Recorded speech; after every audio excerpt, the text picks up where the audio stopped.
Well, the day has finally come. I decided that in order to show how the rewiring has to be done for the charging system on our 1973 Mach 1 to accommodate a third generation, what's called a single wire alternator, that I would do the upgrade myself. I didn't have to. The other alternator worked perfectly well, but I really wanted to show how these things install and how they get rewired and how well they perform when it comes to charging a battery. So with that, Linda is going to help me with recording and helping me co-narrate what's going on. I already have the original alternator out of the car. It is, or was, a side terminal first generation alternator, which has a little bit larger housing than the conventional rear terminal alternator. That's because the alternator in the Mach 1 was a heavy-duty alternator and made with the larger exterior frame and the side terminals. I have a video I did at another time showing that alternator. I will put the link to that video in the description of this current video now. So if anybody wants to see what it looked like, they can. Meanwhile, this was rebuilt for me by Golden Alternator in Gates, New York. They've rebuilt some other alternators for me in the past, and they really do a great job. Go. There's only a couple of parts used to mount this alternator.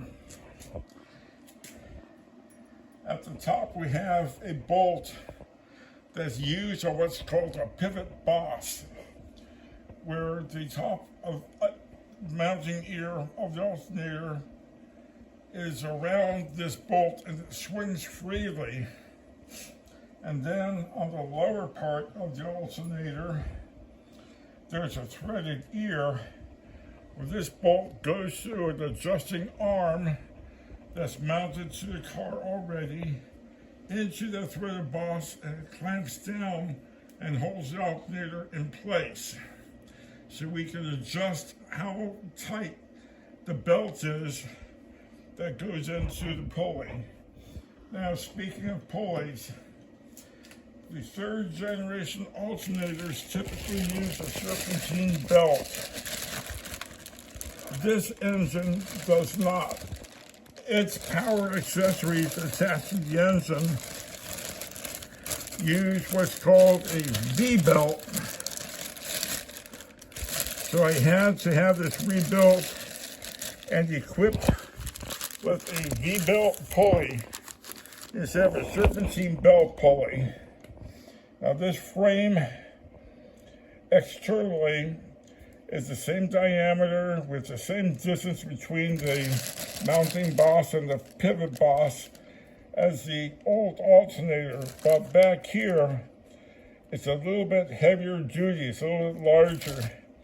So it's going to take me a little while to get this down into position, but as soon as I do, I'll have Linda start recording again.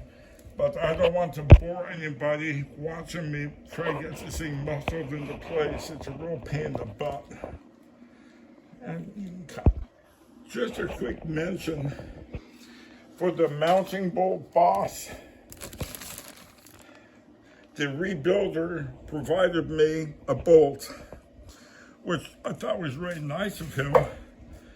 And it turns out he knew that bolt was a different size than the original.